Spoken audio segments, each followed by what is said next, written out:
We're here with Brian Holland, who is the marketing director and a writer for Chaosium, and we're going to talk about Pendragon, which an exciting new edition is out. Sixth edition, am I right? It is sixth edition I Pendragon. remembered numbers. Hooray! Yeah. Thanks so much for having me. I appreciate it. Yeah, why should people play Pendragon if they've never tried it before? Why should you play Pendragon? So Pendragon is a unique. So people think it is a fantasy game. But it's like in King Arthur's Britain. So it's historical fantasy, I think we want to call it.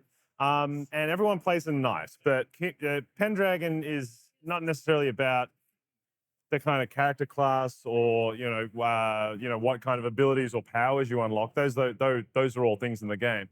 The game asks you the question: what kind of knight will you become? Are you going to be somebody who focuses on the classic chivalric skills of a knight and honor and passion and glory? Or are you going to use your station as a knight to maybe, cut off a bit more for yourself and maybe oppress some of the downtrodden? So it's a game primarily about how the personality of your characters change with their experiences. And it's a game about legacy and glory because it's a generational game. When you play a Pendragon campaign, every session you play, when you finish an adventure, an entire in-game year will go past. And we have a period called the winter phase, which is what we call downtime, where you find things like, you find out how prosperous your crops were, you find out if you had any children or if you got married or something like that. And as you get children, your children age with you. And if your character dies, you will actually take up play as your heir. So a Pendragon campaign is something that is very, very rewarding because you get the experience of watching your character develop in a very unique way, but also seeing their legacy and family line develop as you play over a long period of time. So with the generational, I don't know what else to call it, generational revolution from character to character, what kind of in-game time are we talking about? Like about how many sessions? So I know there's no set number, probably. Talking like a year of in-game play, 6 months, 3 months. I know it's going to vary probably, but just ballpark. Oh, sure. So when it comes to actually passing the torch in Pendragon, it's really up to the GM and the players, but also the dice. So if your knight is quite a lusty knight, and lustful is a trait in this game that your character has, you might have a child when your character is 21. So by the time your character is 40, say 20 sessions in or 10 sessions in, your heir will already be 20 years old. So you can start playing your heir at any time you want. I was just actually speaking to Daria, one of our Chaosium team members, and she was telling it that they are playing a Pendragon game where they're actually starting at 7 years old, and they're playing up through their squirehood until they get knighted because they want a really long experience. Cool. So yeah, very epic. Yeah, but the important thing is your heir will also inherit some of your knight's traits. So a good touchstone I bring up to people is, even though Pendragon predates this game by a long time, if you're familiar with the video game Crusader Kings, there'll be a lot for you to like in a game like this. Okay, what are those things? So things like Pendragon, just like all the Arthurian legends, like written by Mallory or T.H. White, it's about passion, really, because it's like passion for your loyalty for your lord, love for like the maiden or the queen or the king, and those are things that your family line can inherit. You might have a hatred of the Saxons, the vicious barbaric invaders from the north. And if you have a quite vehement hatred of the Saxons, which is ranked from 0 to 20, say if yours is 18, that's quite high, that's very serious. Your child just might inherit that because, they're used to dad. Oh, dad's been talking about how awful the Saxons are since I was a kid. So when you start playing as the kid, you will have, it won't be as strong as your dad's, but you will have inherited a portion of it. And where the change comes in is because with that same example, if your dad had 18, you take over playing the kid, you maybe got it at 8, that's pretty low, which means there's actually room for that character to learn and change, and sort of break that cycle. Vice versa, you could have a very low loyalty, right? You could inherit a low loyalty and grow and be like, I'm going to be better than my father. I'm going to make sure that my loyalty is true to the king, unlike, how he was. So it gives a player a chance to play different types of characters, even within the same character, because Pendragon's primary draw mechanically is the fact that your personality traits of your character are mechanized. Now, some people have said that, oh, you're removing the role play from the game because these are now all stats on my sheet. That's not really what's happening. What is happening is it actually reinforces the role playing. So, for instance, if your character has a very high honesty and the opposite of that is dishonesty, right? You as a player might be like, well, we've just cleared out this dungeon, and we told the king we weren't going to kill the guy who was guarding the dungeon, but we kind of had to. So it's best if we just don't tell the king that. That'll make it good for all of us. And all the players out of character agree, like, yeah, let's not bring it up because that's going to cause us problems. If your character, though, has a high honesty, you're going to have to roll against your honesty and hope that you fail it, because otherwise me as the GM, I'm going to say to you, like, well, you as the player want to do this, but your character is far more honest than that. So you have to like lean into that role play. So in the recent game that I'm playing with some folks online, rolling up the stats to begin with, 3 of my 4 players all said, I would never have thought to play a character like this. And that was a good thing. Because, you know, for instance, one of them had a very high religion score, which meant they were very devoutly Christian. But they also had a very high lustful score, which is in conflict. And they said to me, like, oh, this doesn't make any sense. Like, if I'm so Christian, why am I so lustful? Oh, I know some lusty Christians. Well, that's the thing. Then the player clicked in the player's head and he said, realize that It's a conflict. he's like, it is exactly. Yeah. It is a conflict that Yes. comes out purely from the mechanics of the game, that he then said, like, I would never have thought to like rolling up a new character in any game and thought, you know what? I want to explore this strange dichotomy between, you know, human nature and the doctrine of religion. It's like he would never have thought to do that. But playing a game like Pendragon, where these stats are like give you the conflict, open up avenues that you may not have considered in roleplay before. Yeah, and there's an interesting mechanic there. I've started to read the book, and my brain is fading a little bit on the details, but there's often a spectrum, right? So there's like There are binary stats, like along a polar spectrum. I might not be using that word right. It sounds like I'm talking about the weather now. That's right. No, but roles can move those back and forth over time, right? Correct. So, so for instance, we're talking about this. You have a whole series of stats, and I've said like lustful and chaste. You could have cruel and merciful. You can have forgiving and vengeful. These are all opposites. Coupled opposites. Yeah, exactly. So, and there's a whole series of them. And mechanically, how they work is the numbers between the two will always add up to 20. So if you're straight down the middle, say if I'm spiritual, worldly, if I'm sort of neither or, I'm just 10 and 10.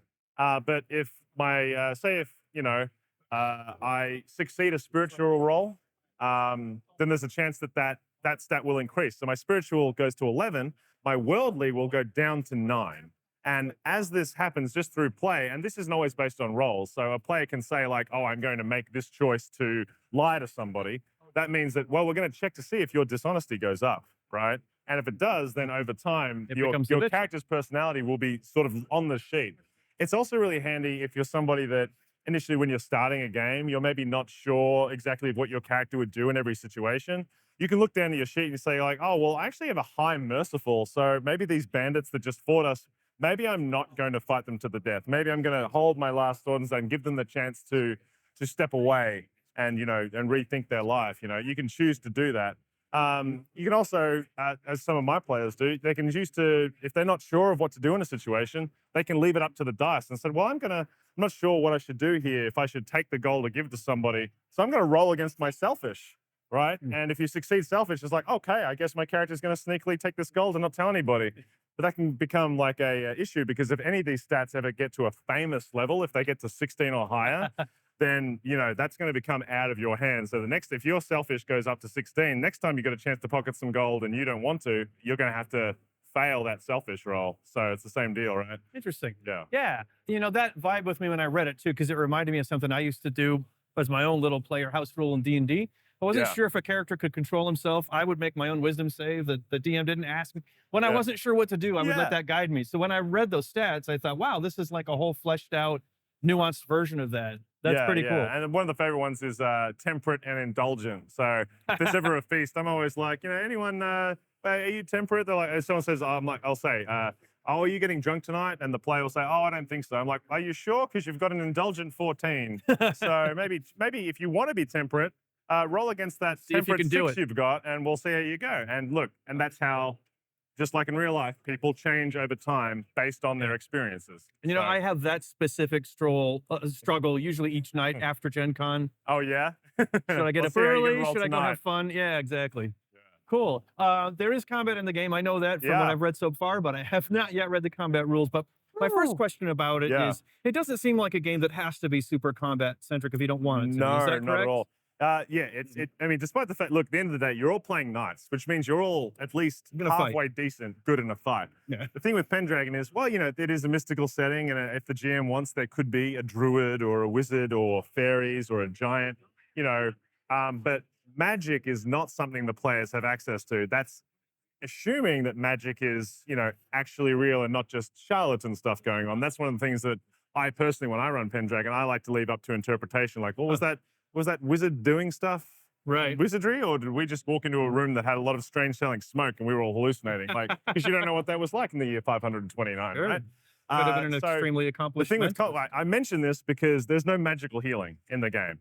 So if you draw your sword in Pendragon, it's very serious because if you get hurt, you could be dealing with those injuries for quite some time. Like, there are actually rules for aggravating your injuries. Every time you get hit in Pendragon, if you lose hit points, armor is very important. But if you lose hit points, not only do you deduct them from your total hit point pool, but you have to write the number of hit points you lost in an individual wound section because you need to track each wound you get, because each one can only be tended to with first aid once.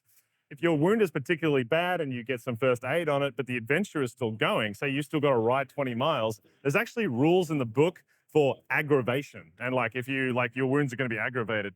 Luckily, the nature of the game, as I said, between each adventure, a full calendar year will pass. It's not like getting a really bad wound is going to take you out of the game for five whole sessions or anything like that. But it is something that is worth considering.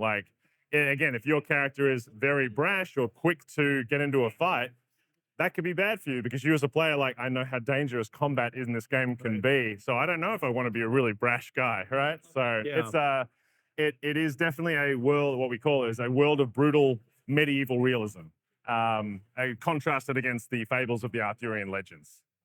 And is that, it's funny that I haven't even gotten this far in the book, but this is similar to the other Chaosium games. It's a skill-based D100 type of thing? It is not D100, It's not, but okay. it is still at its heart BRP. So Greg Stafford, whose name is on the bottom of the book, Greg Stafford founded Chaosium. He passed away in 2018, but he considered Pendragon to be his magnum opus. And he was a legendary game designer. And the elegant system in this is a D20 roll low mechanic. So if you've played any of our games, which are D100 roll low, the concept is still the same, but you are rolling low with a D20. There are a few changes. So a natural 20, which is bad, is always a fumble. And the way you crit is by rolling the exact target number. So for instance, if my sword skill was 10, I will crit when I roll the exact 10. The way combat or any sort of opposed roll is resolved is you both roll, and it's kind of like lawn bowls or bocce, whereas whoever can get as close to their target number without getting over. So for example, and this is what makes combat interesting, if I'm a knight, let's say I have sword 10, right? My sword skill is 10, I'm going to attack you with my sword. I'm fighting a bandit. The bandit's only got a sword skill of 3. So the bandit's looking to roll 3 or less. I'm looking to roll 10 or less. This is a cakewalk, right? I roll an 11 because I'm rolling a d20 and it's fickle. I'm like, okay, well, I fail. Luckily, the bandit's still only looking for a 3 or less. So what are the odds? The bandit rolls a natural 3. So I fail, the bandit crits and gets to roll an extra 4d6 of damage against me. And this is if I was smart enough to have lifted my shield into this combat, or was I arrogant, I might have failed my roll, and thought I'm not going to need my shield for this fight. Suddenly that arrogance might have cost you some serious damage. So the combat resolution mechanic is very interesting, and it means that even though a higher number and being more powerful on the sheet is important, there is still always a chance that you can be outclassed, just like in combat in real life, right? You can get unlucky, and your opponent can Sure. get lucky. So it makes combat very stressful in a good way, I think, because it keeps people excited to play. Dramatic tension. Yeah, exactly. I kind of like games where combat is deadlier. It's all a matter of taste, of course. Yeah. But what I like about it is, like you said, it's always a decision. People always have to weigh the odds, and that's the way it would be in reality. And that's why it says on the back of the knight, on the back of the book, what kind of knight will you become? And that's what the game is about. Can you tell us about, you've got this campaign book for Pendragon that hasn't seen print for quite a while, right? Yeah, Now it's back for 6th edition. The Grey Knight is the campaign that launched alongside the Pendragon core book. It is a full campaign for Pendragon. There's also rules in this for bridging it to the core starter campaign that comes in the Pendragon starter set. So if you've got that and you want to continue play with those characters, you can actually bridge directly into this campaign for a longer game. Nice. So the Grey Knight was written by a fellow named Larry DiTilio in the 80s. Larry DiTilio, who wrote the Grey Knight, if you look him up on IMDb, also wrote a lot of things like He-Man and was working on Babylon 5 for a long time as well. So also, Larry DiTilio wrote what many consider to be one of the greatest role-playing game campaigns ever written, Masks of Nyarlathotep for Call of Cthulhu. So the Grey Knight is a really good place to start if you're not quite at the spot with Pendragon where you want to write your own adventures. It is a full campaign that, when I say full, it tells a full story, and you can then continue with those characters into something else if you like. But it all starts when the young King Arthur is accused of very, very serious misdeeds. And it's up to the player knights to, one, find the truth of the matter, and two, find a way, magical or otherwise, to defeat the very, very strange and perhaps supernatural Grey Knight. So it's pretty exciting stuff. If players don't have magic, how do they take on a powerful magic-using villain? Well, that's might be one of the core questions of the campaign. Oh, okay. All right. Interesting. So we don't want to give it away. That's a spoiler. Spoiler alert. You can get these right now from your friendly local game store. You can get them from Drive-Thru RPG if you just want the PDF, or on chaosium.com. You can buy the PDF and all the hardcover. But if you buy the PDF, you also get a coupon for the price of the PDF off the hardcover. If you want to get it in PDF and check it out before you decide if you want to commit to like the full physical book, the PDF is half the price of the full book. And if you decide you then want the full book, you can use the coupon to basically get 50% off.